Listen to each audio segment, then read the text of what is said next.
hendak jadi orang nang alim, tapi kada mau membaca kitab, kada mau belajar ilmu, mengharapkan ilmu datang dari Allah. Nah, itu satu kebodohan seseorang. Demikian pula surga, bila kita hendak surga, maka kita menjalani jalan arah ke surga itu. Nah, kalau kita jalan-jalan ke neraka dan kita minta surga, maka itu adalah kebodohan daripada kita.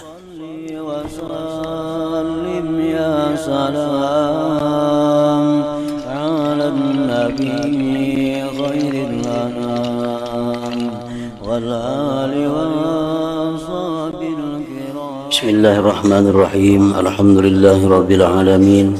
Wassalatu wassalam ala asyrafil anbiya'i wal mursalin Sayyidina Muhammadin wa ala alihi wa sahbihi ajma'in.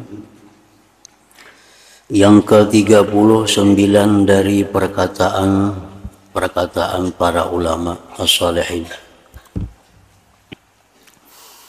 telah meriwayatkan akan kami oleh Asy-Syaikh Al-Hafiz Abul Baqa rahimahullah ta'ala daripada Fudail bin Iyad radhiyallahu ta'ala anhu. Beliau berkata,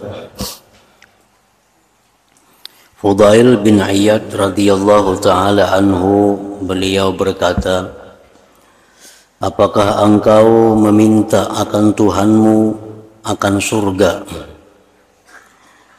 sedangkan engkau melakukan apa yang dibencinya oleh Allah? Apakah engkau meminta akan Tuhanmu akan surga, sedangkan engkau melakukan apa yang dibenci oleh Allah? Aku tidak pernah melihat seorang yang lemah, yang lebih pendek pandangan daripada engkau terhadap dirimu sendiri. Artinya tidak ada orang yang lebih bodoh, tidak ada orang yang lebih bodoh daripada engkau. Engkau minta surga kepada Allah, berharap mati masuk ke surga, tapi sedangkan engkau suka melakukan hal-hal yang dilarang oleh Allah. Itu menunjukkan kebodohan kita. Hendak jadi orang nang alim, tapi kada mau membaca kitab, kada mau belajar ilmu, mengharapkan ilmu datang dari Allah. Nah, itu satu kebodohan seseorang. Demikian pula surga, bila kita hendak surga, maka kita menjalani jalan arah ke surga itu. Nah, kalau kita jalan-jalan ke neraka dan kita minta surga, maka itu adalah kebodohan daripada kita.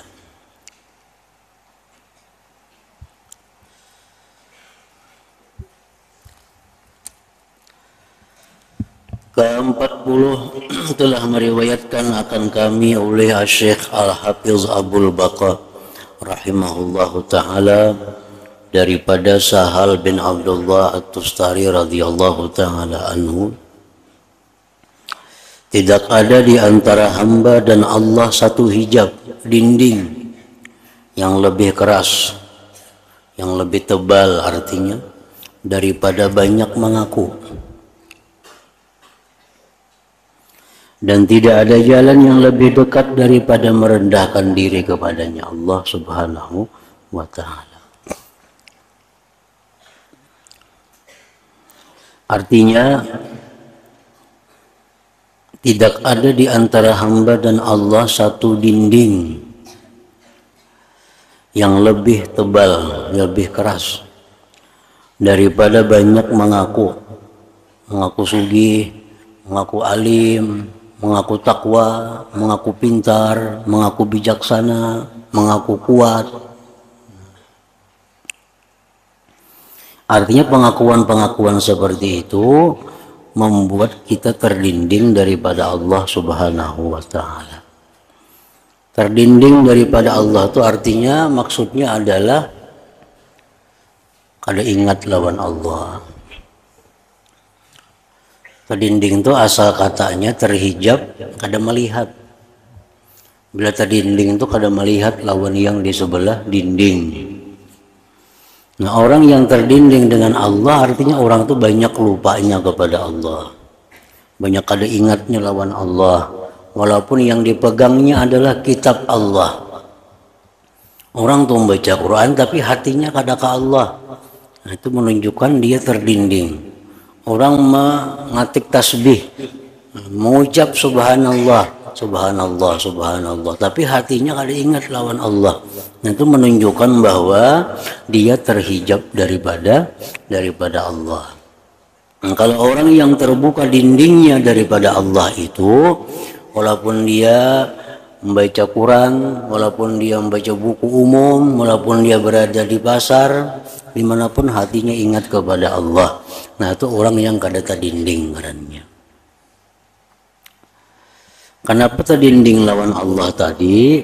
Karena orang ini banyak merasa sugih, merasa alim, merasa pintar, merasa bijaksana, merasa kuat. Nah, itu penyebabnya.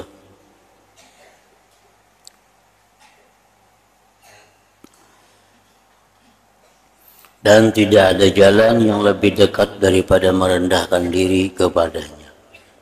Artinya, di waktu kita menyadari bahwa diri kita ini orang yang lemah, kita menyadari diri kita ini orang yang fakir, menyadari diri kita ini orang yang banyak dosa. Nah, di saat itu kita sangat dekat dengan Allah Subhanahu wa Ta'ala.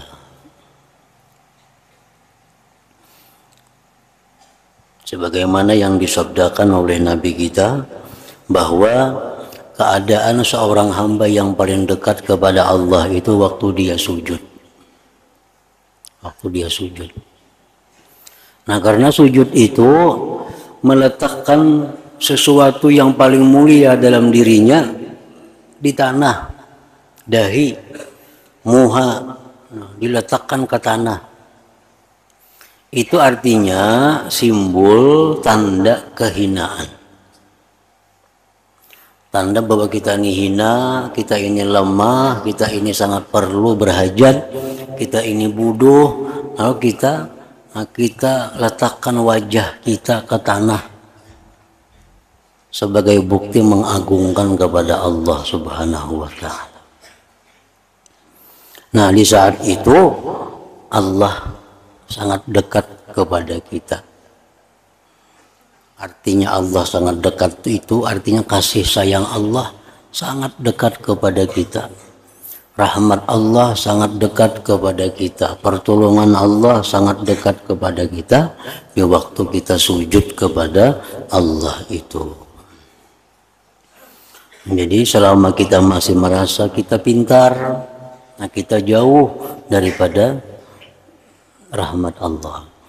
Kita merasa bahwa diri kita ini kaya, itu tandanya bahwa kita jauh dari Allah. Merasa diri kita kuat, merasa diri kita jagau, itu justru paling lemah di sisi Allah Subhanahu wa Ta'ala.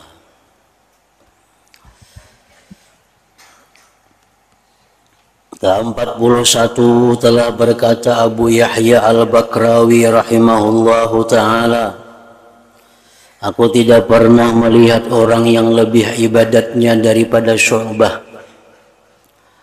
Syu'bah salah seorang waliullah. Kulitnya kering di atas tulangnya, sehingga tidak ada di antara kulit dan tulangnya itu daging. Ini menunjukkan mujahadah, perjuangan melawan nafsu, perjuangan melawan nafsu untuk mendekatkan diri kepada Allah. Nah, orang yang macam kayak Syu'bah ini, nah ini orang yang berhak untuk mengharapkan surganya Allah. Nang wajib dijalankan, nang haram dijauhi, ibadah sunat banyak. Namun orang macam ini berharap masuk surga, nah itu bujur. Itu cocok artinya. Amun haram masih banyak digawi, haram zahir atau haram batin, Haram zahir berdusta, nyambati orang, mengucapkan kata-kata yang orang sakit, itu haram zahir. Membuka aurat, haram zahir. Makan yang haram. Ditambah pulang haram yang batin, sombong, nah, hendak masuk ke surga mati. Itu orang nang kada baakal ngarannya. Orang nang kada baakal.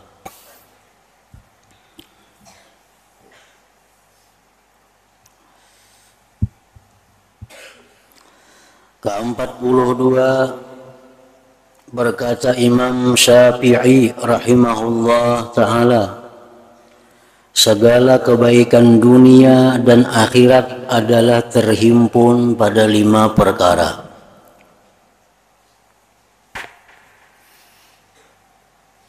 Satu, kaya diri. Kaya diri. Maksudnya kaya diri ini bahwa dia kada menggantungkan kehidupannya kepada makhluk Allah Ta'ala. Itu ngarannya kaya diri.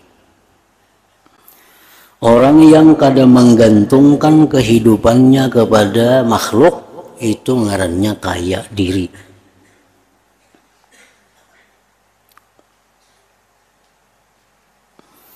Kehidupannya diserahkannya kepada Allah yang Maha Kaya, kehidupannya diserahkannya kepada Tuhan yang Maha Bijaksana. Nah, itu ngarannya kaya diri.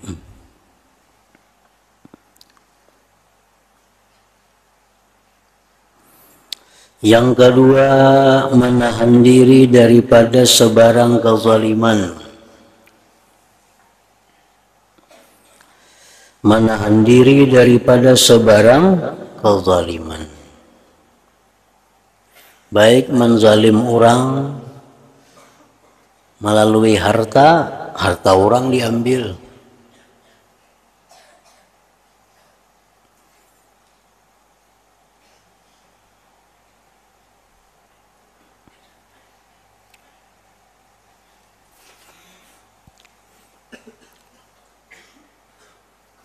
Para ulama mengatakan, apabila kita mengambil harta orang, satu sin, di Bahari ada satu sin. Satu sin itu orang Bahari ibarat kawarong kawa makan gegudo 2 buting. Kawarong minum teh gegudo 2, sasinnya bayarnya. Nah, jadi jara ulama Bahari menyatakan bahwa kalau kita mengambil duit orang 1 sen, itu di akhirat kita bayar dengan 70 rakaat sembahyang.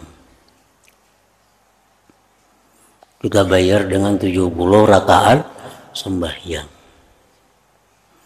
Ibarat wah ini 1 sen itu berapa? Kita ke warung tuh makan wadai 2 buting, teh berapa misalnya? 3.000 umpamanya. Nah, misalnya kita mengambil duit orang tuh 3.000, itu di akhirat kita bayar lawan ampun duit 70 rakaat sembahyang. 70 rakaat. Bilanya kada kawa bayar, kena dosa orang diambil itu dibebankan kepadanya. Makanya tadi menahan diri dari sebarang kezaliman. Jadi orang-orang nang berhutang kada dibiari orang, itu sebenarnya kada perlu sakit hati, kayaknya di akhirat ganal bana bayarannya. Kita misal menghutangi orang kada bayar hutang, ay takalnya aja. Kada usah dikakaduakan ke polisi, kada usah dimasalahkan. Makanya di akhirat ini bayar, umpamanya dikali kayak tadi 3.000, 70 rakaat sembayangnya. Menghutangnya, amunima ambil duit, hutangnya 10.000 berapa? 100.000 berapa? Jadi mun kita ada hilang duit, ayo aja, biar aja. Mana mencari lagi hilang duit.